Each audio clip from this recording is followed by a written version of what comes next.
कोई बात नहीं, नो प्रॉब्लम। अमरीका जो दुनिया का सरपंच बनने की कोशिश कर रहा है, उसका प्रधान ट्रंप जिसने दुनिया के ਵੱਖ-ਵੱਖ देशों से टैरिफ लगाए है और साडे देश से भी टैरिफ लगाया है, इतों तक कि साडे देश से पाकिस्तान और श्रीलंका नालों भी ज़्यादा टैरिफ लगाया है। अमरीका का प्रधान ट्रंप जो साडे देश के प्रधानमंत्री मोदी साहब का परम मित्र है, उसने भी साडे देश से इन्ना टैरिफ क्यों लगाया, इसका साडे देश से की असर होएगा तो सानू की करना चाहिए है। अज साडे नाल देश के मन्ने परमन्ने अर्थशास्त्री प्रोफैसर अरुण कुमार जी ने, असी उन्होंने तो पूछांगे इसके की कारण ने और की हल है। प्रोफैसर अरुण। धन्यवाद। देखिए, ऐसा है कि कैपिटलिज्म का एक क्राइसिस है। अमेरिका में नौकरियां नहीं बन रही, तो वो ट्रंप साहब शुरू से कह रहे हैं कि हम चीन से, भारत से, मेक्सिको से नौकरियां वापस लाएंगे। यानी वो अब प्रोटेक्शनिस्ट हो गए। पहले था कि रेसिप्रोकल ट्रेड, कि मतलब जितना आप लगाएंगे उतना हम लगाएंगे, तो वो तो हो नहीं रहा। वो तो इस समय पीनल जो पेनल्टी लगा रहे हैं, वो क्यों लगा रहे हैं? जिससे कि इंडस्ट्री वापस अमेरिका आए। वो बार बार आईफोन की कंपनी को कह रहे हैं भारत में क्यों उत्पादन कर रहे हो, आप हमारे यहाँ वापस आओ, उत्पादन यहाँ करो। तो ये जो प्रोटेक्शनिस्ट टैरिफ है, ये आइडिया है कि अमेरिका में ही जॉब क्रिएशन, लेकिन वो क्राइसिस का हल उसमें नहीं है। क्योंकि अमेरिका में जो मिनिमम वेज है वो $7.25 है, ज़्यादातर प्रांतों में वो $16 है, और जो खासकर ये ऑटोमोबाइल सेक्टर और जो एल्यूमिनियम और स्टील है उसमें तो $25-26 है। जितना हमारा वर्कर 2 महीने में कमाता है, वहाँ पे वर्कर 1 दिन में कमा लेता है। तो इसलिए ये उत्पादन वहाँ तभी जा सकता है जबकि बहुत हाई टैरिफ हो। तो इसलिए वो सब पे वो टैरिफ लगा रहे हैं। वो कनाडा जो उनका सबसे ज़्यादा ट्रेड जिससे है, उस पर टैरिफ लगा दिया, मेक्सिको पे लगा दिया, ईयू पे लगा दिया, चीन पे तो लगाना ही है क्योंकि चीन को तो वो डाउन करना चाह रहे हैं। तो इसका असर ये कि दुनिया भर में जो ट्रेड है वो कम होगा, जो आपस में जो व्यापार होता था वो कम हो जाएगा। उससे क्या होगा कि हमारा उत्पादन कम हो जाएगा, उससे हमारे जो एक्सपोर्टर्स हैं उनकी मार्जिन कम होगा, तो वर्कर की सैलरी कम करेगी, तो हमारे वर्कर पे इसका अल्टीमेटली असर पड़ेगा। और दुनिया में क्योंकि सब लोगों का जो ट्रेड जो अमेरिका से कम हो जाएगा, वो एक दूसरे से व्यापार करना चाहेंगे। तो जैसे ईयू है, तो चीन वहाँ पे जबरदस्त सस्ते दाम में दे रहा है, तो क्या होगा कि जब ईयू में भी शायद टैरिफ बढ़ा दें, तो उसका असर ये होगा कि सारी दुनिया में टैरिफ, जिसको टैरिफ वॉर बोलते हैं, शायद टैरिफ वॉर हो जाए। जब टैरिफ वॉर होगी तो सबका जो उत्पादन कम हो जाएगा, तो एक दुनिया में रिसेशन आ सकता है। और दूसरी तरफ टैरिफ बढ़ाने से क्या होता है कि दाम बढ़ जाते हैं, तो इसको स्टैगफ्लेशन बोलते हैं कि एक तरफ से दाम बढ़ रहे हैं, दूसरी तरफ से उत्पादन कम हो रहा है। तो ये स्थिति बड़ी भयानक है, क्योंकि इस स्थिति से निकलना बड़ा ही कठिन होता है। और भारत जैसा जो गरीब देश है, जहाँ पे हमारी जो प्रति व्यक्ति आय तो करीब $2,800 है, अमेरिका में $88,000 है, जर्मनी में $55,000 है, तो वो लोग तो फिर भी कुछ झेल लेंगे, पर हमारा जो किसान है, हमारा जो वर्कर है, उसको बड़ी आफत होने वाली है। तो इसलिए ये जो ट्रंप कर रहा है, ये कैपिटलिज्म का एक बड़ा हार्ड फेस कर रहा है। मतलब कैपिटलिज्म का अभी तक सॉफ्ट फेस था कि कुछ हमने दिया, कुछ आपने दिया, हम लोगों ने समझौता किया।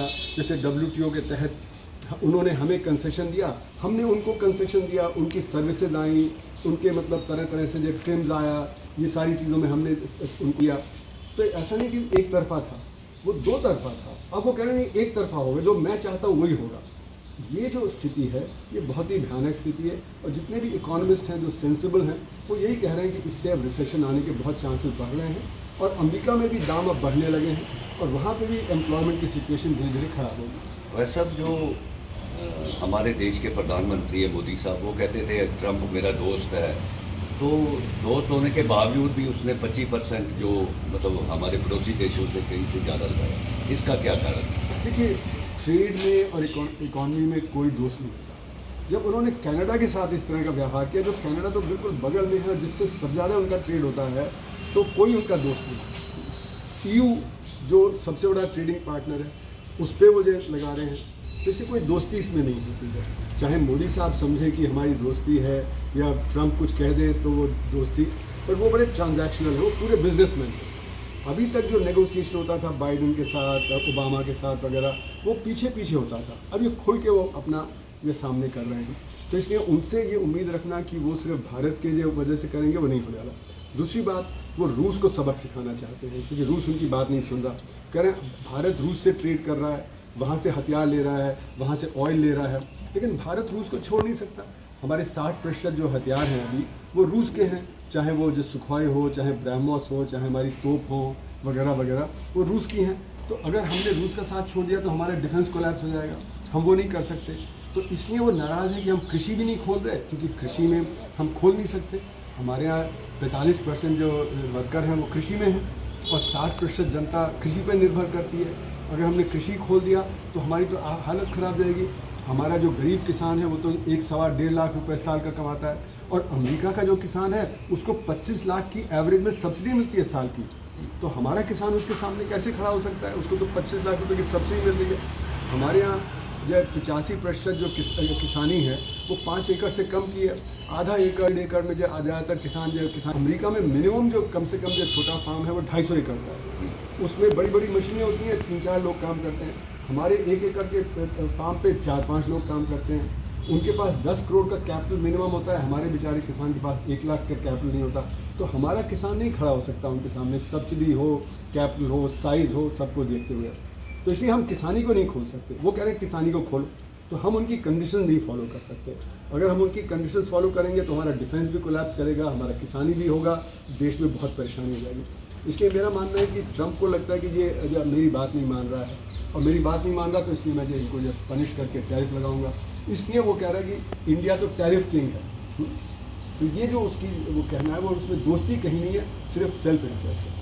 वैसा जो इसका हमारे देश पे क्या असर पड़ेगा और हमें क्या करना चाहिए? तो देखिए, सबसे बड़ा असर ये होगा कि हमारे यहाँ परेशानी होगी, उत्पादन कम हो जाएगा, हमारे जो वर्कर्स हैं, किसान हैं, उन पर ज़्यादा बुरा असर पड़ेगा। और जो अगर हमें इससे निकलना है तो हमें अपनी स्ट्रैटी बदलनी पड़ेगी। अभी सारी की सारी स्ट्रैटी है कि हम एक्सपोर्ट करें। अब एक्सपोर्ट तो हो नहीं सकता, क्योंकि जब सब जगह आप देखेंगे टैरिफ लग जाएंगे। अमेरिका ने लगा दिया, धीरे धीरे बाकी भी लगाएंगे, टैरिफ लगाएंगे, टैरिफ वॉर होगी।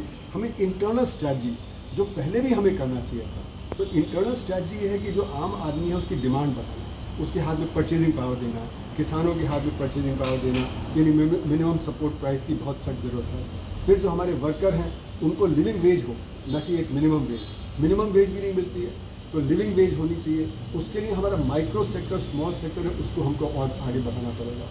तीसरी बात, हमें शिक्षा पे और R&D पे ध्यान देना पड़ेगा। आज भारत क्यों कमज़ोर है? हम ना चीन के साथ, ना रूस के साथ, ना अमेरिका के साथ, और हम बीच में फंसे हुए। क्यों? क्योंकि हमारी टेक्नोलॉजी बहुत कमज़ोर है। चीन 3% अपना GDP का खर्च करता है R&D में, हम 0.6% करते हैं, और उनकी अर्थव्यवस्था हमसे 5 गुनी बड़ी है, तो हमसे 22 गुना ज़्यादा R&D में खर्च कर रहे हैं। इसीलिए हम आज दुनिया के मैन्युफैक्चरिंग हब बन गए, और अमेरिका को जी से जब नेगोशिएट करना पड़ रहा है, चीन की बात माननी पड़ रही है। चीन में हिम्मत है कि जब अमेरिका ने उसको 145% ड्यूटी लगा दी तो इन्होंने 125% लगा दी, वो झुका नहीं।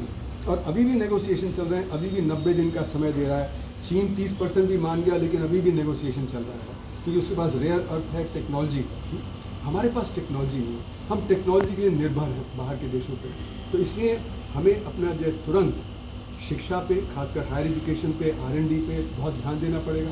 हमारी जैसे एसर की रिपोर्ट आती है 2005 से, वो बताती है कि 40% बच्चे जो 14 से 18 साल की उम्र के हैं वो दूसरी जमात की पढ़ाई लिखाई गणित नहीं कर पाते। तो हमारे 95% जो बच्चे स्कूल और कॉलेज में हैं उनकी ट्रेनिंग बहुत कमज़ोर है। बात इसीलिए इंडस्ट्री कहती है कि वो तो अनएम्प्लॉयबल हैं, उनके पास कुछ ट्रेनिंग ठीक की नहीं है। तो जब तक हम शिक्षा नहीं इम्प्रूव करेंगे, तब तक ये बच्चों की ट्रेनिंग अच्छी नहीं होगी, तब तक हम R&D नहीं करेंगे, तब तक हम जो इंडिपेंडेंट नहीं हो सकते। तो स्ट्रेटेजिक इंडिपेंडेंस के लिए हमें आज से शिक्षा पे बहुत तवज्जो देनी पड़ेगी, R&D पे तवज्जो देनी पड़ेगी, जिससे कि हम कम से कम 10 साल बाद कुछ आत्मनिर्भर हो जाएंगे और हम जो चाइना को और उनको बाकी को फेस कर पाएंगे। Thank you sir.